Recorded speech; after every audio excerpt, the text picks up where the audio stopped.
Révolte, rage, désespoir parfois, mais aussi engagement se mêlent sous la plume de Kayla. À 22 ans, la slameuse, poète en herbe comme elle se décrit elle-même, ne mâche pas ses mots. Les politiciens, les effets néfastes de la mondialisation, mais aussi la violence conjugale sont aujourd'hui ses principales cibles. J'ai un texte qui parle d'une femme qui se fait battre au sein d'un foyer. Le message que je voudrais faire passer, c'est pas que je suis une femme et qu'on dit entre guillemets en malgache fanaka malem, objet mou, que tu vas me piétiner, que tu vas me tabasser.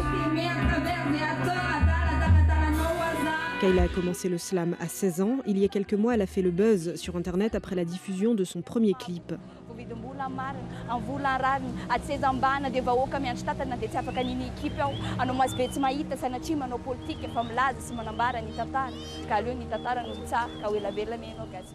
Une célébrité récente qu'elle utilise pour parler de son concept, la slamothérapie.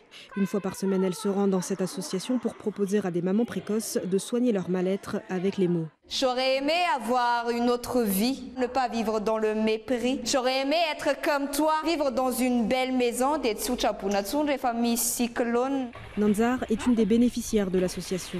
Elle est tombée enceinte à 16 ans. Aujourd'hui, elle vit dans cette pièce seule avec sa fille de 4 mois. J'habitais avec mon copain. Quand il a appris que j'étais enceinte, il m'a quittée. Il ne reste que ma fille et moi.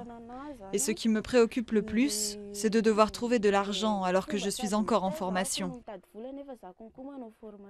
À Madagascar, une adolescente sur 3 est enceinte ou a déjà eu un enfant avant 18 ans. Nanzar trouve du réconfort dans le slam. J'étais enceinte. Je ne pouvais pas le cacher. Qui devrait avoir honte, toi ou moi? Je transpire comme de l'huile. Pour Kayla, la slamothérapie permet de briser les tabous.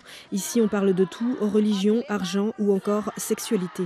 Point d'humour sur la prostitution, par exemple, en disant ouais, voilà, mais il n'y a pas de mauvais emploi ou quoi. Je suis une prostituée, je m'assume. On sent quand même la joie de vivre ou sinon la force, au fait, de dire que malgré ce qui m'est arrivé, je reste une femme forte. Douleur, mais aussi joie de vivre et force. À travers le slam, ces mamans précoces ont aussi appris à s'accepter.